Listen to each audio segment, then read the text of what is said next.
This is VSiN, the sports betting network.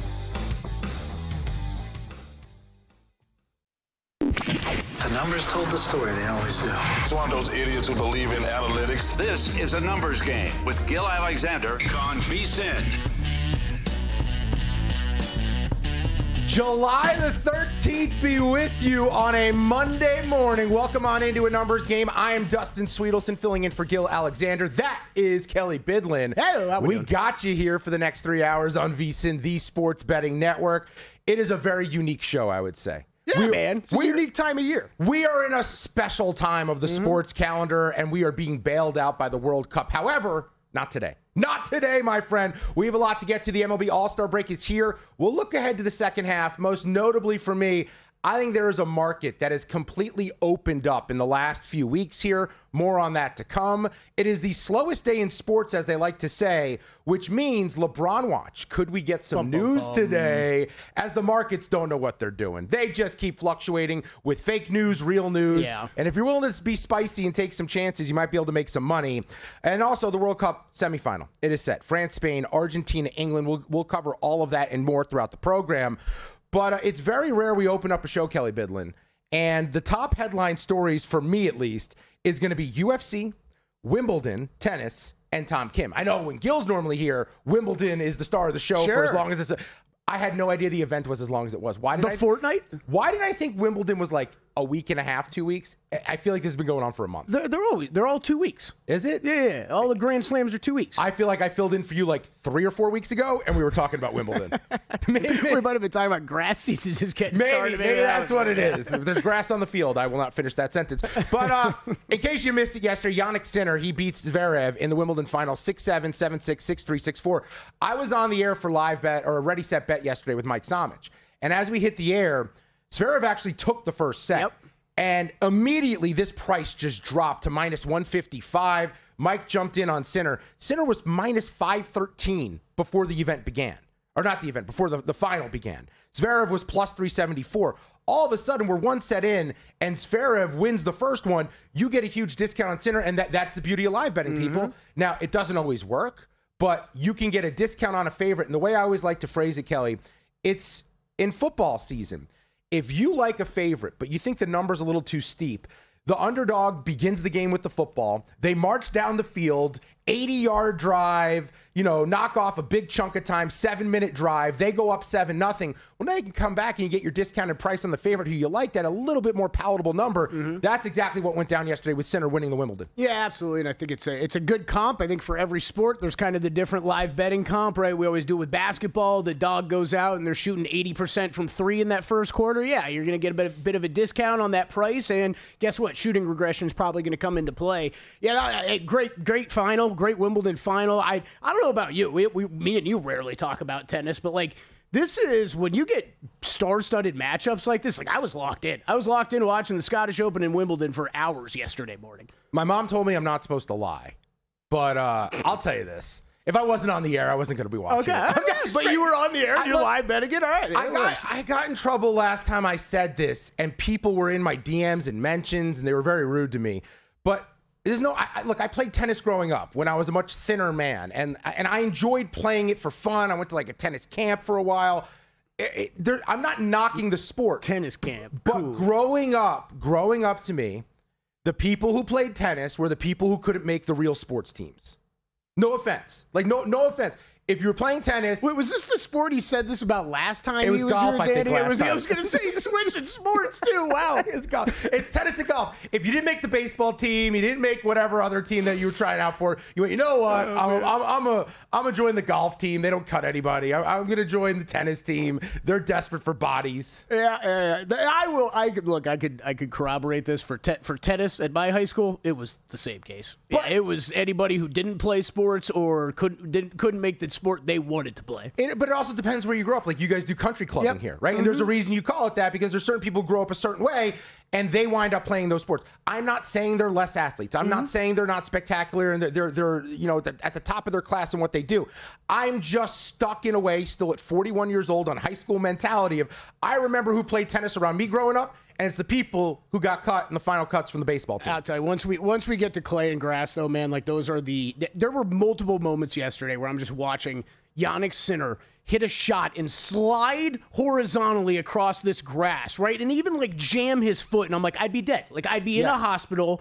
There's no way I could make that kind of slide and hit that shot. Zverev hurt his knee yesterday, yeah, and that was an issue for him. Now Sinner was already coming back in fine form and looked like he was in command of the matchup. But look, tennis, I'm not trying to knock it right now. I understand everyone getting into it.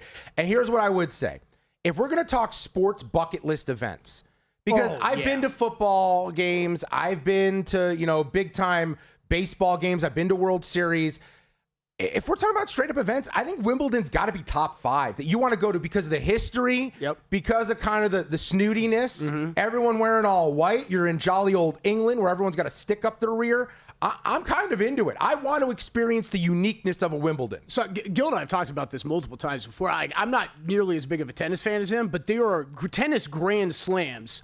U.S. Open, French Open, Wimbledon are definitely all on that bucket list for me and probably rank higher than a lot of golf tournaments that people would probably think I would care about more. That's my thing. I think have you been to the U.S. Open? No, I have not. Okay. But I think you could, because I just value my time and I'm not going to watch one guy shoot one hole over and over again or follow one guy around the course. No, I meant tennis. Oh, no, tennis. No. But here's what I would say. You and Gil are the perfect example. You guys should just dig in, get into the argument. If you can go to one event, the Masters or Wimbledon, which I think it's 50-50. I think people are going to be way more split just because there's so much history involved in both of the events. Okay, so I feel like I'm obligated to say I have to say Masters, but I agree with a lot of people that say Masters is good once and then I'm good. I don't need to go back. They take your phone. There are some negatives at the Masters, man. But it's so hard to get in. Yes. That's the problem. It's such an exclusive club to get in and go watch an event. It's probably easier to get a ticket to the moon than it is the Masters these days. Oh, probably. Jeff Bezos will finance half of it. He sent Katy Perry out into space. Speaking of golf, let's go over to the Scottish Open. Tom Kim, 17 under. He wins it. Bogey-free 64 on Sunday for the 24-year-old. 4 PGA Tour wins for him now. 3 major top 10s. When you see what Tom Kim's doing, I know he's been a darling of this analytic community for a little bit here, but it seems like at 24, he is very much a threat week in and week out. Do you anticipate his pricing changing a lot down the road? Oh, man, that's a great question. I think for the rest of this season, he would have to keep up, I don't know, not this pace, obviously not winning every week, but he's going to have to put some better results out there. I think the beginning of the season was kind of up and down and sketchy for Tom Kim. Really had been coming together here recently. We talked about it last week. I had a top 20 on him. I know Wes had some placement bets on him, too. We're going to talk to him later in the show about the British Open. This is a course. I think the biggest takeaway from this tournament for me, Dustin, is this course, and we talked about it last week, is the predictive nature of this tournament. And we've only seen it for 6 years now on the PGA Tour, where it's been a split between the PGA and DP World Tour event. You keep seeing some of these guys that are finishing up there on the leaderboard keep doing it every time they go back, and Tom Kim's one of them. So it's just that was the biggest note for me coming out of this tournament. We went into it kind of betting it that way. It was a good betting tournament. Rory top 10s were nice. Got the top 20 home on Tom Kim. Had some unlucky losers in there too. But yeah, Tom Kim, look, stellar talent. 4 wins by 24 is tough to do. But yeah. I did make the one betting mistake that you shouldn't make with Tom Kim. If you're going to bet Tom Kim, you bet him outright because he's one of the rare guys that actually goes out there and wins tournaments, or he just falls flat on his face usually. 60-1 I saw out there for Tom Kim to win this event. He ends up cashing for those who are spicy enough to go deep down the board. Top 20 around, what do you pay out for that? I had plus 270 on that. Yeah, at that point, you might as well just take just a little nibble on that. Just a little, just to say you had it. I always say this when it comes to long shots. You hit 1 or 2 at that number at 60-1, all of a sudden it pays for a lot of your mistakes. No, totally. That's how I view it. This is what things we love talking about on long shots, though, right? How do you construct a golf betting card? But that's the problem. If you're going to bet the outright on everyone you bet top 20, well, then you're going to lose all your money. I had Rory McIlroy 10-1. Right, so how do you construct an outright card, and how much are you willing then to expand beyond that when you have a 10-1 on your card? Well, someone over at Polymarket on Saturday, right before a big fight in the UFC 329 event, threw about 900 grand, I believe, on Conor McGregor. I saw another one for over 400 grand on Conor McGregor. How'd that work out? And in case you missed it over the weekend, the fight lasted 69 seconds, and it was actually way shorter than that.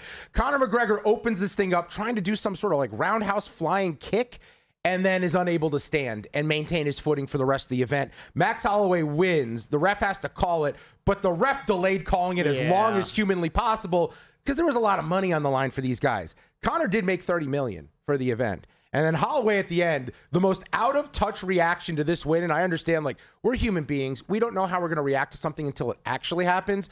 But to actually stand up there following the way Conor did not look healthy and losing, Holloway says, I guess we're going to get number 3. Let's all get a bunch of money. Not factoring in that the entire crowd paid all of their money to watch them fight, and unfortunately didn't get to watch them fight. Yeah, it was a very, very quick fight. I don't know about you. This was one. I'm angry, man. It was a weekend of missed opportunities from a betting standpoint. Golf, we just went over. It was close but no cigar to a monster golf weekend, still a winning golf weekend. World Cup, we're going to get to that, but close but no cigar to a monster betting weekend. And this was one, we talked about this on Friday. I was prepared to be loaded up on Max Holloway because I thought we were going to see what we typically see here in Vegas on big fight nights and all this McGregor money come in. We didn't really see that. We saw that shift early at the end of last week where the odds went Conor's way, but they went back out Holloway's way mainly on Saturday. I was sitting there at Durango with Danny and some of the guys. I ended up laying off it. I really thought I was going to be on Holloway heavy. And Conor, by the way, he claims nothing nefarious. He says he was fine up until the event. I actually believe him. I know there's a lot of internet sleuths doing the conspiracy thing. I'm not buying that. All right, we're going to talk World Cup later this hour. Dallin Cuff joins the program in about 35 minutes. Home Run Derby with a former participant, Brett Boone. Wes Reynolds checks in on the British Open, and we'll do a little MLB second half with VSiN managing editor Adam Burke. When we return, though, baseball's first half is done. What can we look at? Racetrack Television Network brings you every race, from every track, on every screen, every day. With monthly packages starting as low as $5, RTN gives you great value and access to more live HD streaming and race replays than anyone. Visit RTN.tv today to sign up and watch on almost any device, including Roku and Amazon Fire. Use promo code TRYRTN for a 5-day free trial. This is VSiN, a network of sports betting analysts, writers, hosts, and handicappers, all here to help you become a more confident bettor. We broadcast live every day from Las Vegas, the sports betting capital of the world, and from studios across the country, giving you insight from every angle of the action. Take VSiN with you wherever you go with the VSiN Watch app, or catch us on streaming platforms and regional sports networks. You can also listen live on SiriusXM Channel 158 and on radio stations nationwide. Check out VSiN.com as well for betting tools, exclusive betting splits, AI-powered player prop projections from Opta, pro picks for every game, plus in-depth betting guides and articles built to give you an edge. From sharp betting analysis and daily best bets to insider interviews and expert breakdowns, VSiN is your trusted source for everything happening in the world of sports betting. See everything we have to offer at VSiN.com and become part of the Sports Betting Network. Coming up on the next edition of Follow the Money, Mitch is joined on the desk by Doug Kazarian, Tyler Shoemaker with his best bets in the WNBA, Chris Vassell with his best bets in the World Cup semis, and Doug loves a game in the WNBA. Follow the Money 4 to 7 Eastern on VSiN, the Sports Betting Network, Sirius XM Channel 158. Check out the website for all the betting tools and analysis, or get the VSiN Watch app.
VSiN, the Sports Betting Network. Dustin Sweetelson here at the Circus Sportsbook downtown Las Vegas alongside my guy Kelly Bidlin, the Bearded Brothers, back together, better than ever. Thanks for having me this week, my friend. Always, man. You're always welcome here on A Numbers Game. Appreciate you filling in. You know what? You're the only show that says that. The other shows are like, when we need you, we'll call you. I'm just kidding. I'm like Leonard Skinner now on the World Tour. I wake up and I'm like, all right, insert show name here. Welcome in. I'm Dustin Sweetelson. I felt bad yesterday because I knew I was bugging you about some stuff. Then I saw a show recap for Red Set Bet. I was like, oh, I didn't know. Sorry, Dustin. Look. I mean, there's worse things to be doing than hosting a host. And Samich makes things easy, too. Yeah, that's true. And I enjoy being on when the games are on. Mm-hmm. Like, that is one thing. Don't get me wrong. I like this schedule, too. This is a good schedule. Although, I would say this, that people underestimate. You guys are in the no man's land. I was kind of talking to Gil about this when I filled in for you a few weeks ago. If you're going to be up early, you might as well be up like extremely like the crew that works this show is up for the morning show, VSiN by the books. So they're up in the middle of the morning, and then their day ends at 10 a.m. Yes. While our day does end at 10 a.m., I do feel like this is a weird one for watching sports late. It's tough. It's tough. The alarm. When's the alarm go off for you? Mine went off. Yeah, mine went off at 4:30 today. And it was like, and if you think that my brain was going to allow me to get to 4:30 with the anxiety that I've been born with, passed down from generation to generation, no, there's no chance I was making it to 4:30. At like 3:55, I'm up and I'm like, I think I overslept. Meanwhile, the sun couldn't be further from being up. But. But we also had like the weird Vegas overcast day here too, where I'm like, I was doing my prep work at home, and I'm like, I've got so much time. The sun's not shining. I looked at the clock. Better hurry, dude. There's two things that impact me as I get older. I'm 41 years old now. I've been a man for over a year, according to Mike Gundy. And it's the weather, stuff like that, and then two, when we do the time change, whether it's forward or backwards. It messes me up for a month. As a kid, didn't matter. Yeah.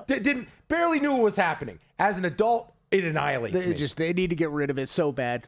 It doesn't make sense. Like, do you know anybody that's like very pro? Like that's very for it? Like, oh, thank God the clock's changing coming up. They showed Belgium when they were beating our buns in last Monday in the World Cup. They showed a live shot at Belgium. It said 9:40 p.m. Dude, the sun couldn't have been more out. Well, it's also because that's north, right? Is that how that works? If you're closer, yeah. Further north you are, that's like Alaska in the summer, you're right? 24 hours. Yeah. It was shocking how late it was. What if you wake up for work at 5 in the morning? How are you going to sleep there? When I produced Follow the Money, I used to try. I couldn't. I would try to go to sleep at 7 p.m. every night and wake up at 1 a.m. Never worked when the sun was out. Mm-hmm. So, all right. I lived in Alaska as a kid, man. It was like you did the 24-hour summer thing. It was like 1 or 2 hours a night sometime when you were at during the summer. Yeah. I don't know if you're telling the truth or not, because every time we work together, you list off another place that you live. I mean, I was literally like 4 years old when I lived there, but still. All right, have you lived in any of these countries? England? No. Argentina? No. France? No. Spain? No. So you don't have a rooted interest in the World Cup now? In the Final Four? I do, because I got a futures ticket on France. Well, so let's go that big. That is the right call, my friend. You know, I did one of these cross-sport futures parlays, and for some reason, I did Spain and not France to win this thing. I don't know why I did. They were the same exact odds. Yep. And now, after watching them play, as we're in the semifinals here, it's very clear. France is on a different level, and everyone else is just kind of a notch below in my eyes. Okay, so I think the same thing, but the only problem is, Dustin, is what I want to pick apart Spain for, what I want to punish them for, is they just haven't looked consistent on the offense, right? But the defense has been so good. I get it. You get a clash of styles in this game tomorrow, 3 p.m. Eastern. We got France and Spain, the first semifinal game. On the 90-minute line, France plus 135, the draw plus 215, Spain plus 225. If you just want to play to advance, France minus 155, Spain plus 125. Yes. Total set at 2.5. So I'm excited that we're getting these contrasting styles. But at the end of the day, I feel more confident about my France futures ticket now than I did even before the tournament, because they do look unstoppable on offense. Look, I'm not a soccer guy. I just pretend to be one on television and the radio here on VSiN. France at plus 150, last chance to get plus money on them. I mean, I legitimately think, just based on what I've seen, and we'll ask Dallin Cuff about this when he joins us in about 25 minutes, if France fielded a B team of their second unit, I think they make it to the field of 8.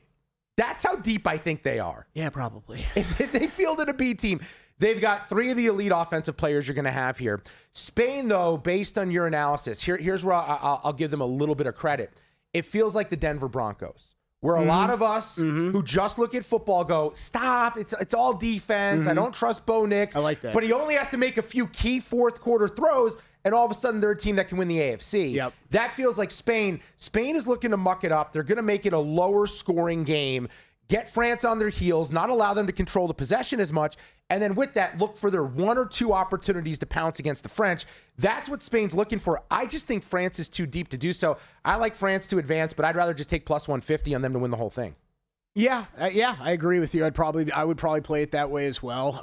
And then the game Wednesday, I like that this after the Argentina game Saturday night, I felt like such a sharp soccer guy, Dustin. When I'm telling anybody that would listen, I'm telling you, I think England's going to be favorites in this game. Like this Argentina team, I think they've got some holes. They look old. Sure enough, they open up, and then England is the favorite. Minus 135, Argentina plus 105 to advance on the 3-way line. England plus 160, draw plus 195, Argentina plus 205. Your total 2.5 over plus 130. Here's another one though, man. Like I think it's France-England. I think it's France-England. I think England looks really strong, even though it was maybe a bit of a garbage performance, some garbage calls against Norway. Yeah, I know people get caught up in all that stuff. I understand it's FIFA. It's not exactly like the most up-and-up organization out there. Yeah. But I think the better team did win. England is better, and I'm not very impressed by England. Okay. I thought that was a super tough match. I was on the air for it on live bet. And I was sweating it out. I got a good discount in England when they went down 1-0. Now, by the way, now when I do baseball score updates, I want to say 1-0, 4-0 instead of 4-0. Right. I don't think it's ever going to catch on here. The thing that I'll give England a little bit of credit for is I was concerned they were too Harry Kane-centric when their backs were against the wall, and that wasn't the case over the weekend against Norway. Jude Bellingham stepped up for them. He's been incredible. He looks awesome, and I think there's a little bit of confidence there. The problem is for the English, it's the back end. It's the defense. And if they get beat and Argentina's got plenty of scorers there, that could be the bugaboo for them in this spot. So while Argentina's a little bit old, they were a long shot coming into this thing around 10-1. I actually kind of like Argentina in some way in this match. I want to back them. I don't know if that's going to be on the total goals. I don't know if that's going to be whether I take them to win this outright in advance, but I do think they have something for England who I think is just a tad bit overrated at minus 135 to qualify. Yeah, I've got no bets in that one yet.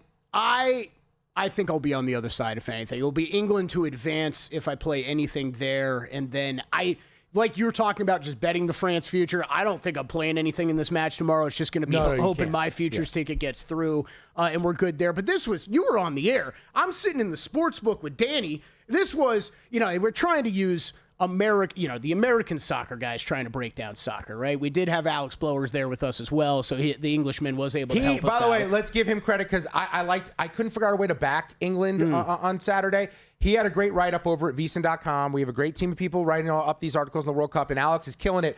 And it was England to advance with both teams to score. I got plus 152 on it when I bet it at Caesars. It was a great handicap by Alex. This is where I had a lot of these kind of parlays put together, right? It was Norway double chance, both teams to score over 2.5, mixed in different ones, right? So I was able to make a little money. But if it was a 2-1, I had that 2-1 correct result for Norway. Yeah. Oh, it would have been a monster weekend. And then we get my man Erling Haaland in the box. And we're talking, if we go, I always like breaking down the World Cup in sports terms that we know. Yes. So if we're going offensive pass interference or an offensive foul in basketball, this was not full extension from Erling Haaland. I got really upset that Shaq rules were being applied to him. I thought it was a foul. It's the name of the sport's football. The whole thing is you can't use your hands. You especially can't use your hands to push someone out of the way. They do it all the time. They do it all the time. He got punished because he's so big. It's just like Shaq, man. Remember when Shaq used to play? He'd touch anybody, they'd call him, and he'd get beat up by all these little guards. Yeah. They wouldn't call anything. I get it. All right, there was that. And then did you see The Wire? Did you see this? Yes. I did not see this live. I didn't either. I don't think that any of us realized this live. But watching back that video, that ball clearly hits that Skycam wire, and England just immediately takes the ball and scores. All right, I'm going to give you my comp for Erling Haaland in just a minute, but I want to remind everyone there's no shortage of betting opportunities this summer. You got the World Cup. You got 2 more days of the semifinals, then the final match coming up. MLB, we're going to look at the second half later in the show. That's why right now is the perfect time to lock in VSiN's football special. For just $175, we get you ready for the NFL college football season. It's just a few weeks away. You'll get VSiN Pro access through the Super Bowl, plus the NFL betting guide to help you attack all the futures you want to bet on, plus daily best bets from every show. Real-time betting splits. My favorite tool we have on the website, the Opta AI player prop projections. Check it out right now. All you have to do is go to VSiN.com/subscribe. That's VSIN.com/subscribe. Erlen Holland, he is the Carmelo Anthony of soccer. He doesn't contribute in many elements, but what he is elite at is scoring. Volume scorer. I like it. He might get 2 opportunities, but he's going to knock them down. I like it. I've been calling him for months the Josh Allen of the Premier League, just because he's so glorious. He's big, he's massive, he's awesome. This market in MLB has opened up, and I think it's worth taking some shots. That's next on A&G. The biggest contest we've ever seen. Seriously, what's the guarantee? They're still talking about it. I think it's time to put the rumors to rest. Showtime. $30 million. $30 million? $30 million? $30 million? That's $30 million guaranteed. 3 contests, multiple ways to win, no rate. Entry starting at $1,000. Enter in Nevada, play from anywhere. Elevate your sports betting game with VSiN's exclusive betting splits. Stay ahead with real-time market trends and track bet percentages on any matchup. Then uncover the edge by comparing them to the amount of bets placed to find out where the sharp money is headed. Upgrade to VSiN Pro to access betting splits, live odds, line moves, power ratings, and in-depth game analysis. Go to VSiN.com/pro to join VSiN, the sports betting network.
This is VSiN, the sports betting network.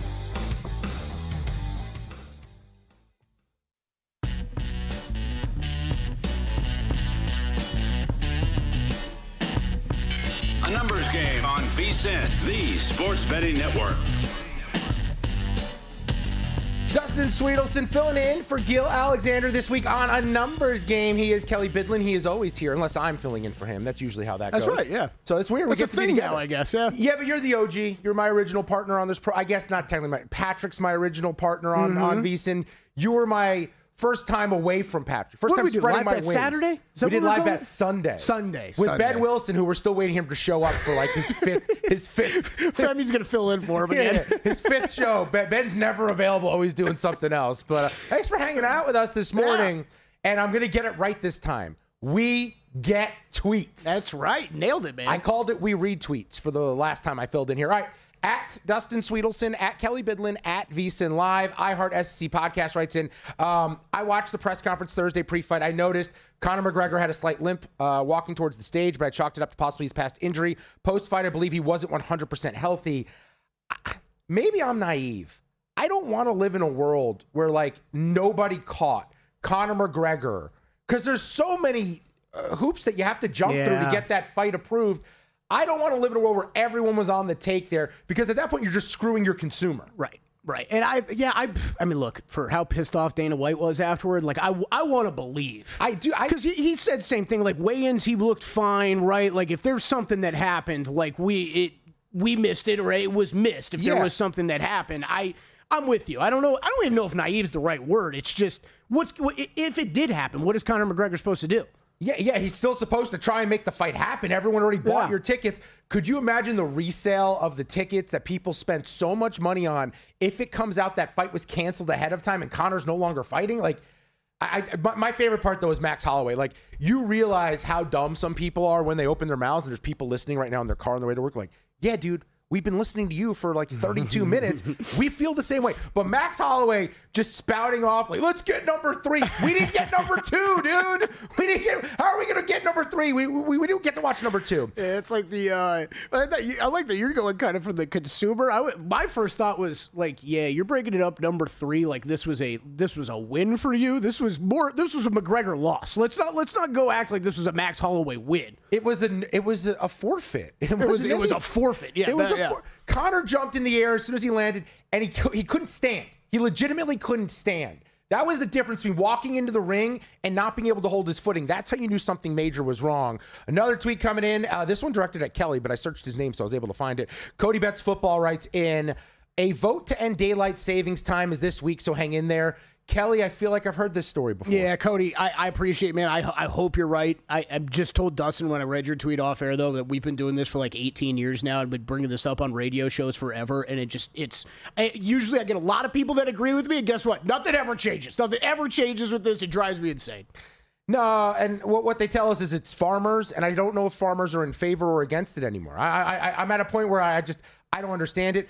Arizona, I think, is the one that gets it right. They don't change. They go, screw you guys. We're just going to adjust our schedule. Some years we're in this time zone, some we're in another one. Arizona, Hawaii, is that it? I feel like there's always like a third state I miss. I'm going to look it up. I mean, time zones are kind of ridiculous when you look at the country. Like, I think Atlanta is further west than Detroit.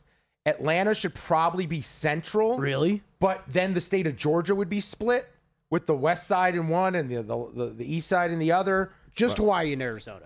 Those are the only two? Mm-hmm. All right. They remain on standard time year-round. Well, you can tweet the show at VSiN Live, at Dustin Sweetelson, at Kelly Bidlin. We make it easier. There's no numbers and underscores in our Twitter handles. Like we were able to capture those early in the game.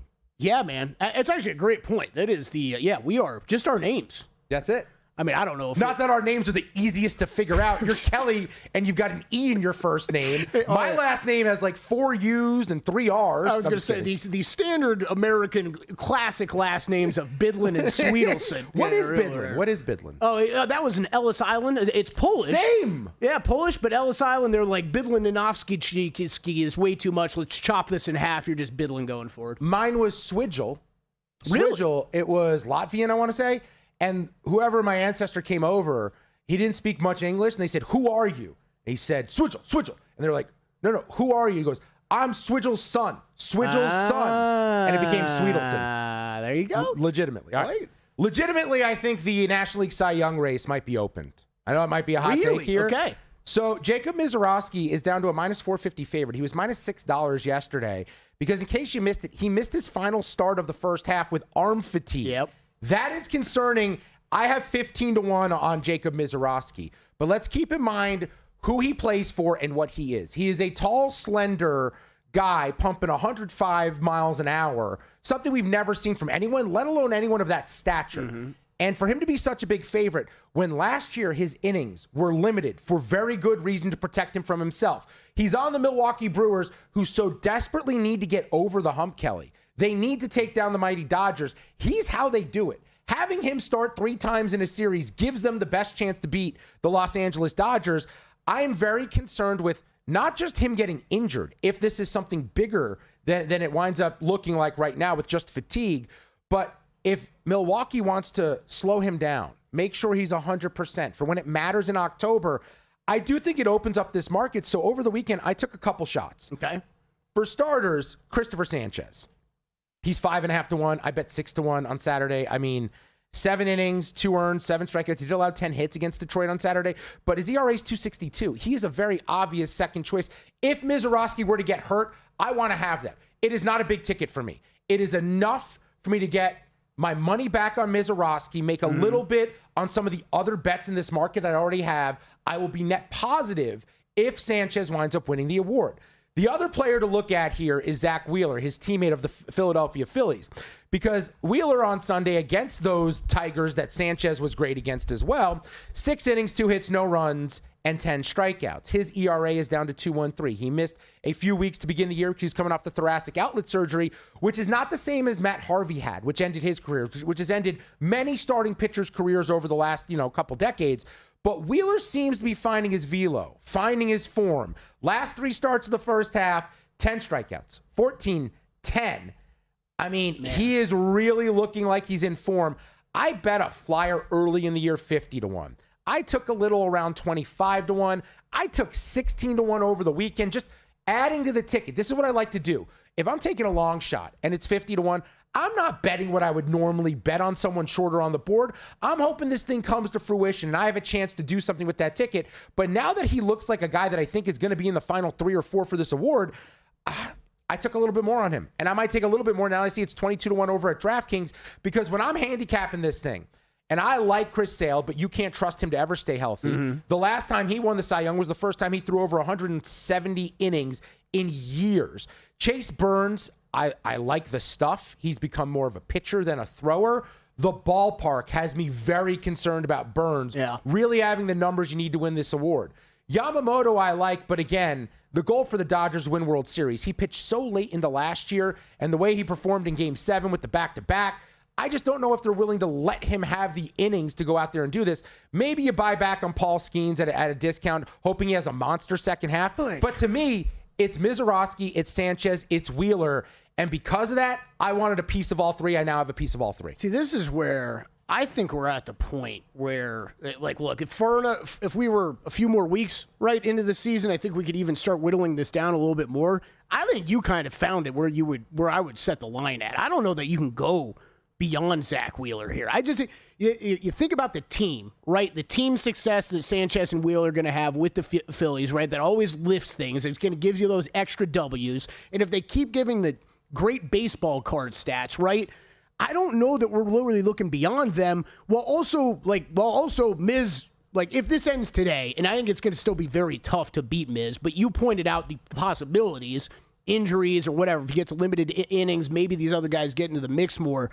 I don't know that you can look much beyond Wheeler. It just feels like those 3 guys. It's probably coming from one of those 3. If you want to go deep down the board, the one name at a really long price that really jumps out to me would be Logan Webb. Really? Full disclosure, I have 17-1 on Logan Webb from the preseason. So, I mean, that's dead. It feels like at that number, but 100-1. His ERA on the season's 3.86. He plays in a great pitcher's ballpark. He is notoriously elite at home. He has not been on the level so far this year, but he's found his form lately. That's the thing that jumps out to me about him. He's been a little bit better lately. Maybe not great to end the first half, but coming into his final 2 starts of the first half, I liked what I was seeing out of Logan Webb. I think he's someone that I think about, but he has a lot of ground to make up to get that ERA more palatable. So if I'm doing anything, it's top of the board. And the reason why I'm able to get Sanchez and I'm able to look at Wheeler more is because I have Mizorowski 15-1. Right. If I have someone 15-1 and that starts to look like a possibility and he becomes a heavy favorite, I don't like sitting on that ticket. I like to get down to other opportunities because now I can, find a way to capitalize and make a little bit of money here.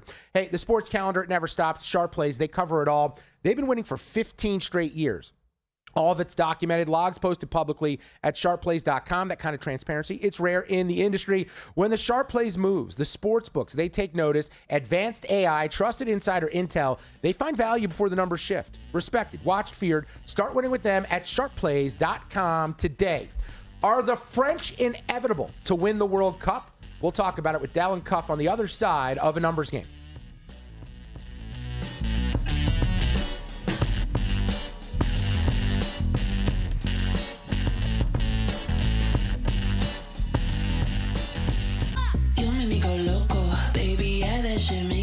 Crazy, yeah, that shit makes me crazy. You make me go loco, loco. You make me go loco, baby, yeah, that shit makes me crazy. Yeah, that shit makes me crazy. Yeah, that shit makes me. You make me go loco, baby, yeah, that shit makes me crazy. Yeah, that shit makes me crazy. You make me go loco, loco. You make me go loco, baby, yeah, that shit makes me. The party never stops at Stadium Swim. You make me go loco, loco.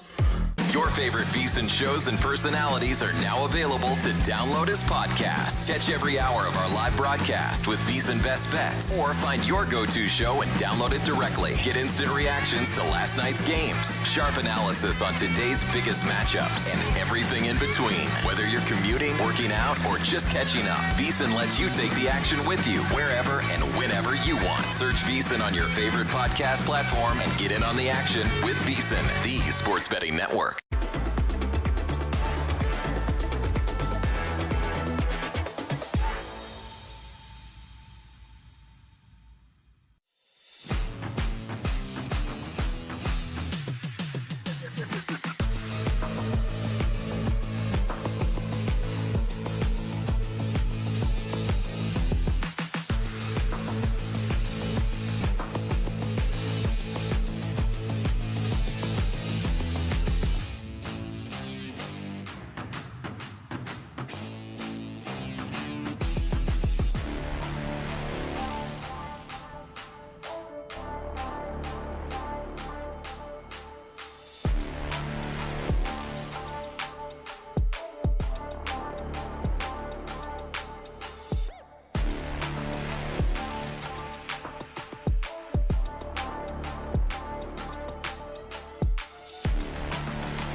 VSiN, the Sports Betting Network.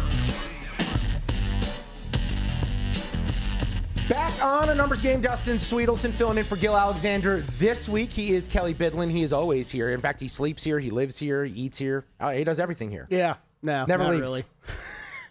I don't know. Every time I'm here, you're here. Really? No, I'm just kidding. I was gonna say I didn't see you. Didn't see me here this weekend. No. No. Where were you this weekend? What sports book were you down in? south? We were at Durango on Saturday. Good food court. Yo, great. Yeah. Really good food treated court. JVT to the sub place over there. Did he have like 3? You guys are skinny now. You've totally like abandoned me here. Yeah, he had a very thin turkey sub. Yeah, that sounds about right. Don't worry. I got some delicious like hot roast beef covered in gravy thing. Oh, okay, it was awesome. But the way you two are looking these days, I'm like, if I was investing stocks in companies that make money off carbohydrates, the way you two look these days, those companies are struggling. There was a lot of protein conversation over that meal, I'll tell you that. Right. Well, we reached the point in the World Cup where I hope these guys are carbo loading because the energy certainly for Argentina looked like it was completely expended. However, they are very much alive. They're in the semifinals, and they will take on England. We have France versus Spain to help us break it all down. We go out to the Progressive guest line, welcoming in Dallin Cuff, Sirius XM's College Sports Radio, also ESPN as well. At Dallin Cuff on X is where you can find him, and he joins us now on A&G. Dallin, thanks for doing this, man. And before we look forward, let's look back to what went down over the weekend. What did you make of the drama in England's victory 2-1 over Norway? Guys, I got to tell you, I'm not a conspiracy theorist. I don't think FIFA's puppet mastering this stuff. But this is looking bizarre. It just looks bad. This is what bothers me about how FIFA, with that game in particular, we can come to the Argentina game too. In the last three knockout ranked games for Argentina, all questionable calls. But with the England game, the thing that bothers me is, of course, FIFA right after the match said that there was no evidence, and the sensor that they put in the ball for this tournament, first time ever, did not register a touch. The problem is when you do that, you are belying what we see with our own eyes. And it's happened twice now. With the Croatia-Portugal game, they said that the ball flicked off his head and touched the hair and then took off the Croatia goal in the 24th minute. So that didn't look like it happened there, but FIFA claims that it did. Once you set that marker down, the sensor has to determine everything. It's a foregone conclusion. Beyond what you see with your own eyeballs, they want to defend their product. And that bothers me on one side. The other part of it is Norway did protest right away. Now, Norway walked over. The players were pointing in the air. You could see the ball. There was some people say the ball didn't change its spin rate, but the ball dropped at a different rate than it was arcing. Physics doesn't work that way. It doesn't just drop out of the sky like a bird shot. It doesn't happen unless it is acted upon by an outside force. So we are belying what we see and what we hear. And then Norway complains, their coaches complain, there's no VAR review. I submit this to you. If that was the other way around and it was England, I wonder if there's going to be a VAR review. If that's Messi walking over the referee and saying, look at that, I bet you there's a VAR review. So I'm not a conspiracy theorist. I don't think FIFA's in the ref's ears, but there is some bias playing in some of these things that has affected the outcome of these games. That is what bothers me. And it's always been this tournament, which is remarkable. The bigger teams, the teams that have a bigger draw nationally, bigger draw internationally, bigger draw in our country, continue to get the benefit of the doubt. And we see this in other sports when you have a home field advantage, those things, referees impact things a certain way.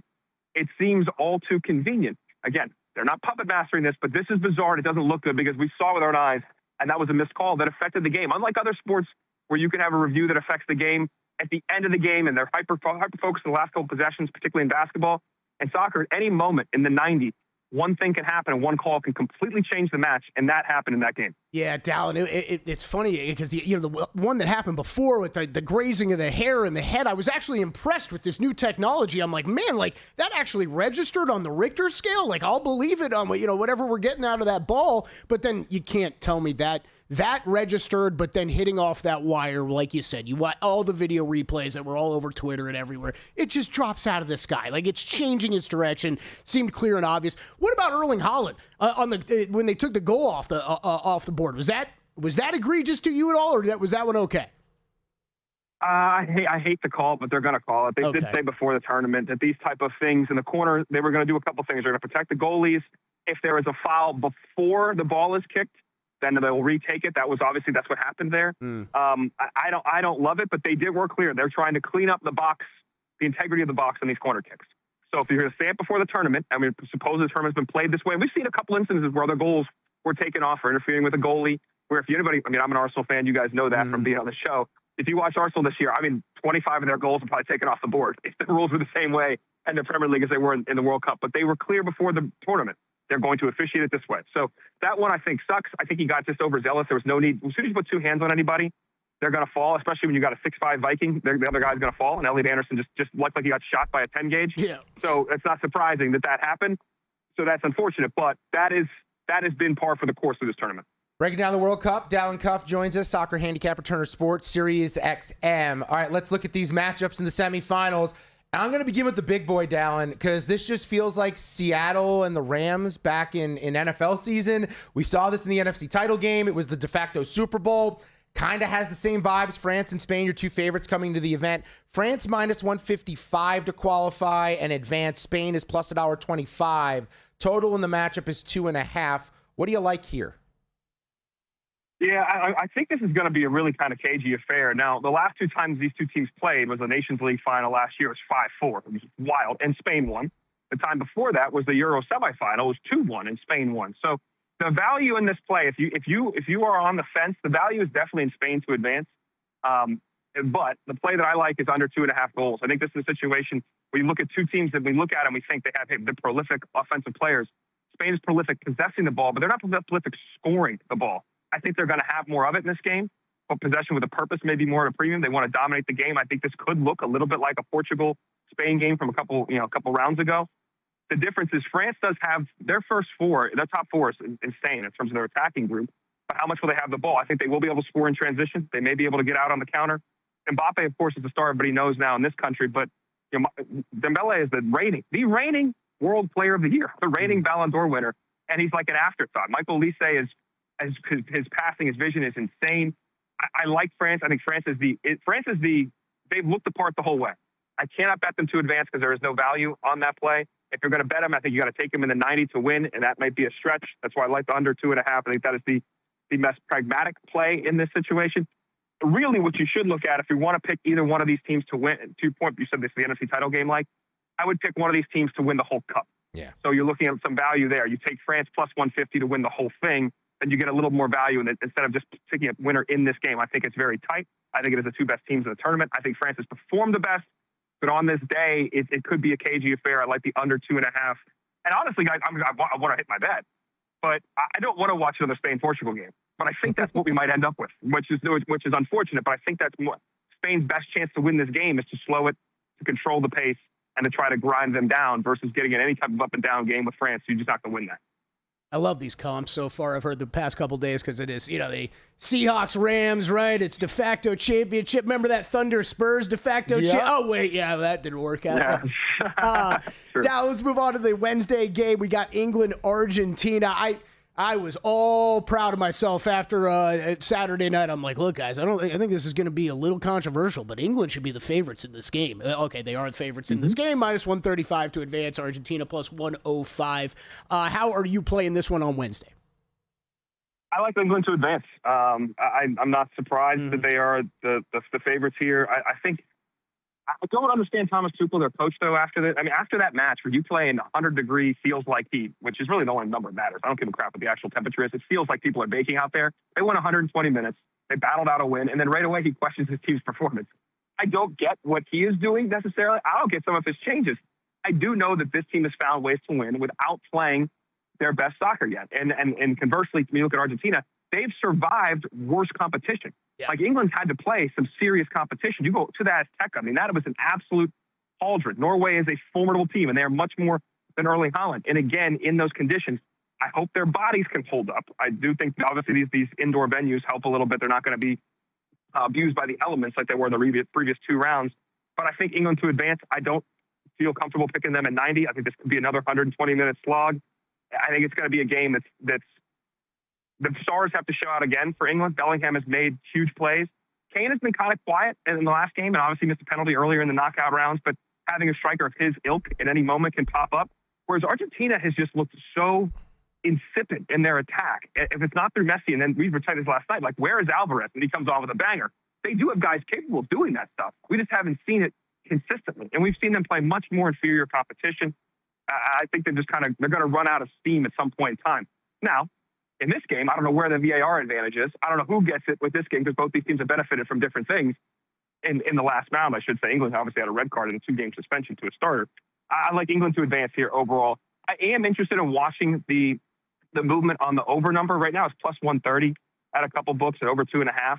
I wonder where the public is going to be on that. I wonder where this is going to go, because if you look at their scores, a lot of you say, oh, these games went over. Well, in the 90, they didn't go over. So I wonder where that number is going to go. I'm going to watch track it through the course of the week.